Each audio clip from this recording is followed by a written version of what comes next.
I honestly don't know how to start this video because I've never filmed anything like this, but hi. I'm just so full of emotions right now.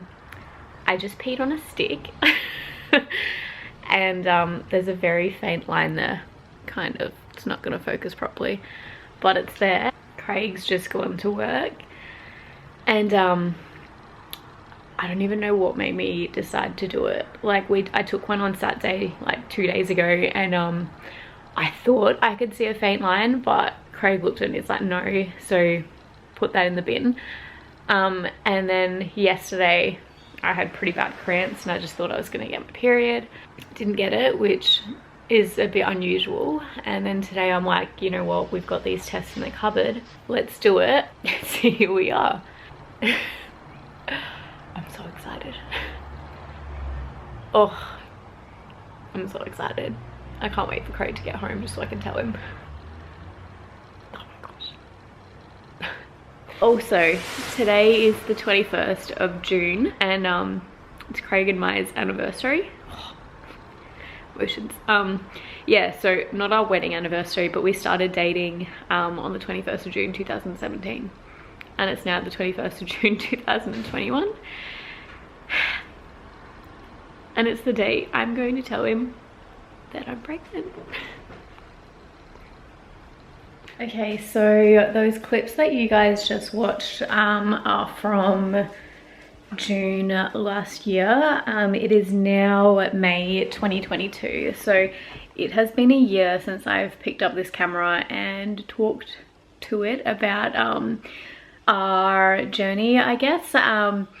We unfortunately did end up having a miscarriage not long after I filmed that video. Probably would have been 2 or 3 weeks, if that.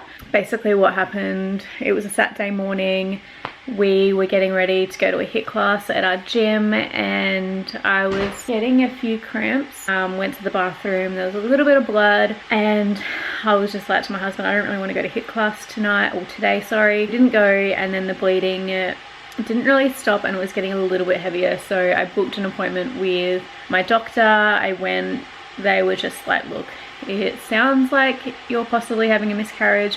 We'll get some blood tests and go from there. It did end up being a miscarriage. That night I was just laying in my bedroom on the bed. I probably was experiencing the worst cramps of my life. I've never had cramp that intense. It was almost at the point that I was questioning if I should be going to hospital if something else was wrong. They came on so quick, but as fast as they came on, they stopped. Yeah, and I guess since then we have not been able to conceive again, which has led us to booking an appointment with a fertility specialist. We booked in with a specialist named Dr. Keong, and from what I've heard and read of reviews, he's one of the best in the countries.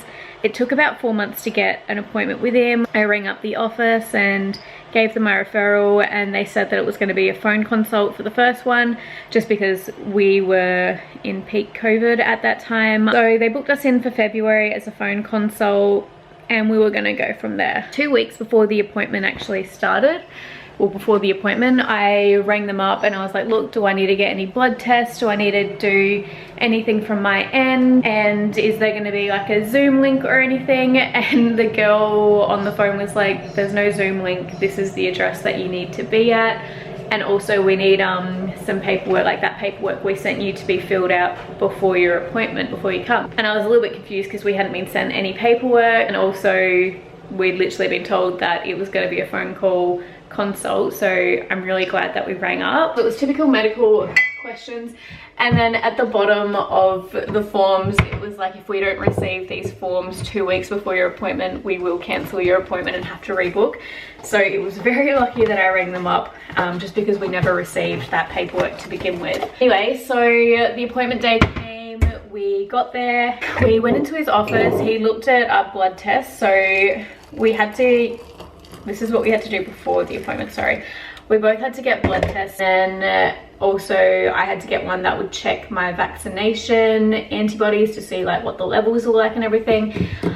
They weren't bulk billed, so I think we had to pay about $100 each for these tests. And then once we got to the appointment, he just went through the results and he's like, everything's fine, like there's nothing wrong with either of you. Yeah, it's just you're not conceiving, unfortunately. So in his mind that was good. There was nothing wrong with us health wise, there was nothing wrong with us, so he saw that as a really good thing. To be honest, when he was saying that there was nothing wrong with us, a little part of me was kind of like, not annoyed, but like, if there's nothing wrong with us, why aren't we conceiving? Like, what? Like, it was almost like a slap in the face hearing the news there's nothing wrong with you. But yeah, anyway, basically the next plan of attack was we're gonna start on clomid, which is just a tablet that I take at the start of my next cycle. So when I was meant to get my period next, I was meant to ring up his office and they would tell me when to take the clomid tablet, and then they'd book in an appointment for you to come back and see Dr. Keong, and he would do an ultrasound as well as a blood test to make sure that the medication was doing its job. Now, my very basic understanding of what clomid does is it forces your body into ovulating and it will release like 1 or 2 follicles. And yeah, so it kind of like, for those who don't ovulate or don't have regular cycles, clomid makes your body ovulate kind of thing. So it's really easy to plan days to have sex so you can conceive.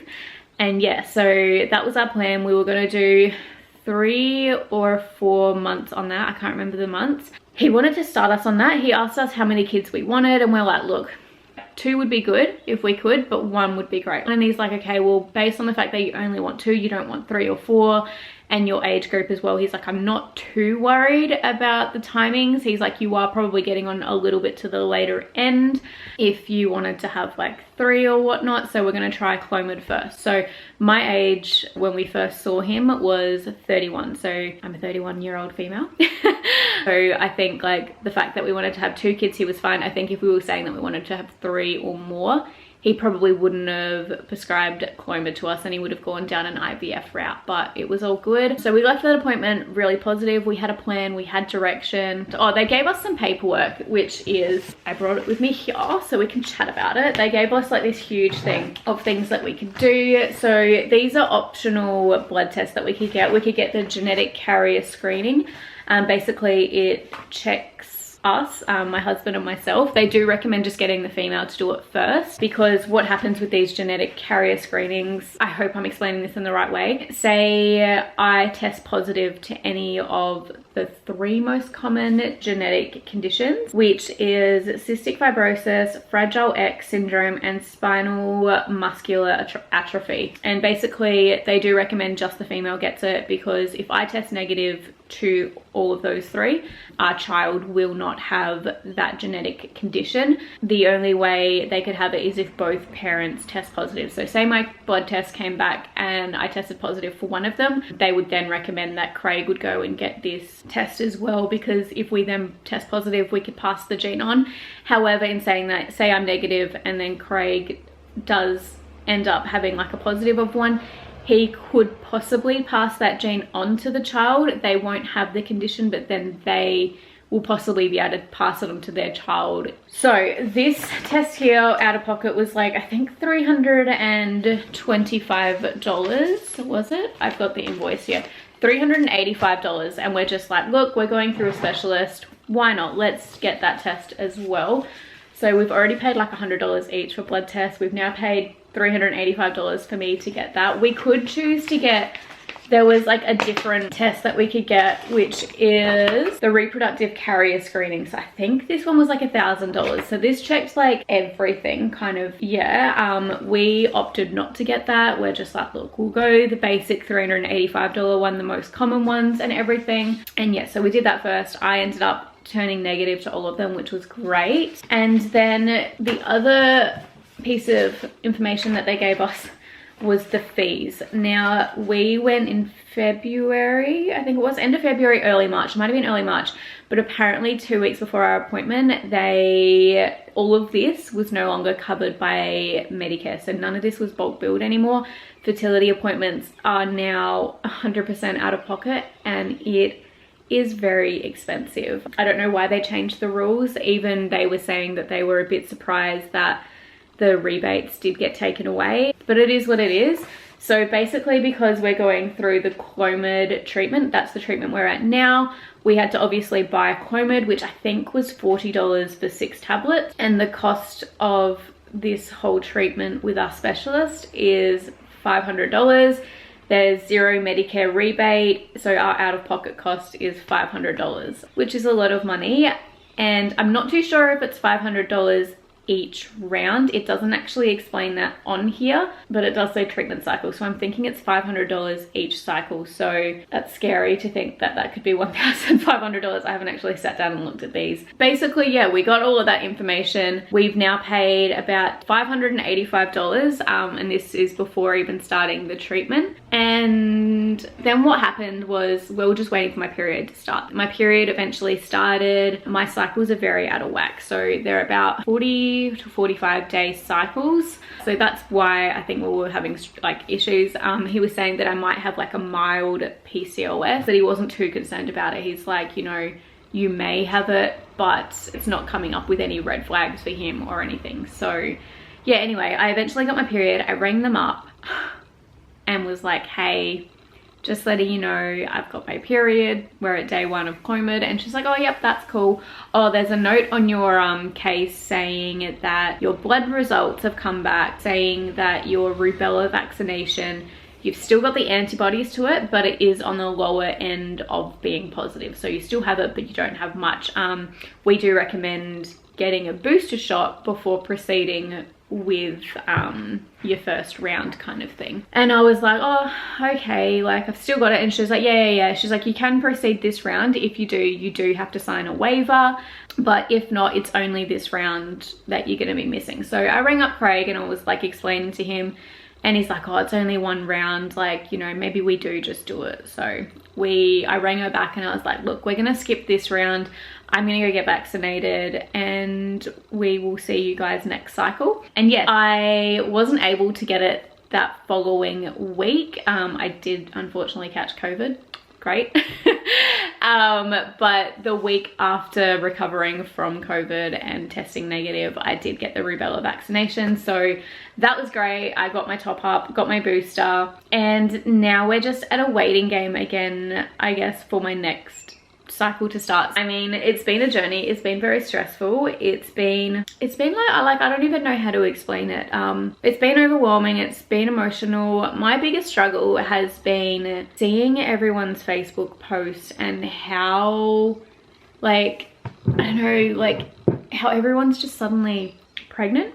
And it's like, you know, people who got married a month ago are already announcing pregnancies, and I'm just like, oh my gosh. So that's been hard. There was a stage last year where when we found out we were pregnant last year, I had a close friend who also got pregnant around the same time. Her pregnancy was fine. She had a healthy baby boy and it was amazing, and I was very excited for her. But there did get to a stage at the end of her pregnancy where she was doing just the typical kind of posting where it was like, oh, I'm feeling a little bit over it now kind of thing. Like, you know, the typical things that new or pregnant women will post about, and they're totally entitled to. But for me, it was actually getting a bit too much, to the point that I had to mute her and, like, you know, silence her posts from my feed for 30 days, because as much as I was happy for her, seeing her post things like that just made me angry and made me jealous and just made me be like, I would happily be going through that right now, but unfortunately I couldn't. And yeah, like that was 100% my own issue to deal with, but that's just something that I had to do. There was one thing that happened the whole time that really made me angry and so upset, basically my period was late one cycle. This is before we were seeing the fertility specialist, and I was like, oh my gosh, I might be pregnant. My boobs are really sore. I get really bad migraines before my period happens, and I didn't get one that time. And I was like, I'm just gonna take a pregnancy test. My husband was at home because it was a weekend, and he's like, okay. So he knew what I was doing. I went to the toilet, took the test. It was negative again. And while I was in the bathroom, he got a phone call from a friend, and I could hear the phone call, and it was a pregnancy announcement, and it was from someone who wasn't trying, and they got pregnant. And I remember getting out of the toilet that day. I could hear my husband being all excited for them and everything, and I just went straight to the kitchen, made myself a cup of tea, well, pretended I was making a cup of tea. I had to have my back to the hallway, and I'd lost it. Like, I didn't break down, but I was trying not to cry. But you know when you try not to cry and then all of hell breaks loose. So that happened, and then my husband was coming down the hallway, and he's like, oh, how'd you go? And I'm like, oh yeah, it didn't work. So he couldn't see me at this stage, and then he came in and he's like, oh, guess who I was on the phone to? And I'm like, I know. And he was all happy, and that made me angry. I just was like, I got angry with him, which had nothing to do with him.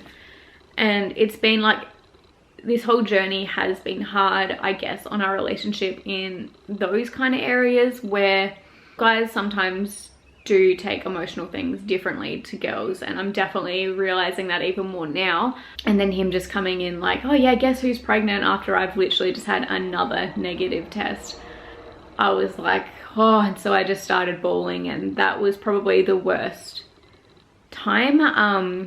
I don't think he realized before then how much it was taking a toll on me. I'd kind of been keeping things to myself. Like, I hadn't been telling him how much it was affecting me and how much it was upsetting me every month, where I was like, oh, I can test today, and then it would be negative. I've started buying like these bulk pregnancy tests from eBays that are cheaper, and it's almost as if I have an addiction. Like, literally the day before my period, and then the 2 to 3 or 4 days after it, I will literally take a test every time I need to go to the bathroom. Low-key probably need to stop that because it's not good for me. Yeah, I don't think my husband knew that or even knows that, but yeah, it's been a hard journey. One thing I've learned is I do need to open up a bit more to him, because he's got no idea what I'm going through unless I tell him. One thing that really has been hard to, I guess, deal with and respond to is, we got married, February 2021, but the one common question we constantly get asked by friends and family is, when are you guys gonna have kids? And we've been like, it's been an awkward question. That to me is more private than me sharing this video with you guys, because I want to share this information with you guys. I find asking someone a question like that to be a bit rude, and that's like almost an invasion of privacy, whereas if I'm comfortable in bringing the conversation up, it's completely on my terms. But we've kind of been shrugging it off and laughing at it, being like, oh yeah, we're so busy with work, we just bought a new house, we did this, and we've kind of been pretending that it's not an issue. I'm almost at the stage where if we get asked again, I kind of want to make the other person feel uncomfortable. I feel like I shouldn't have to be feeling uncomfortable for a question people shouldn't be asking me. So I'm almost at the stage where I just kind of go, we're seeing like a fertility specialist. We don't know when we're gonna have a kid, so don't ask. I guess that's one of the reasons as well why I am wanting to document and film this. I know there's a lot of people that go through this same situation. I know it's seen as a taboo topic. I know like people don't want to hear that you've got fertility issues, but they want to know when you're gonna have a baby. I want a kid so much. Even with my husband, I kind of act like, oh yeah, if we have kids we do, if we don't, we don't. Like, I've always been a little bit meh about it, because in the back of my mind I was like, there's gonna be issues. Like, you know when you just kind of know something's gonna happen, and I didn't want to get hyped up and get excited to be let down. Yeah, so that's what's happened. This is where we are. Fingers crossed next month is the month. Okay, I'm gonna sign off because this has been way too long. Hopefully next video will be a little bit shorter. I just felt like it was a little bit important to kind of go through where we've been through now, give a little history, as this is an intro to a journey, I guess. I need to drink that tea.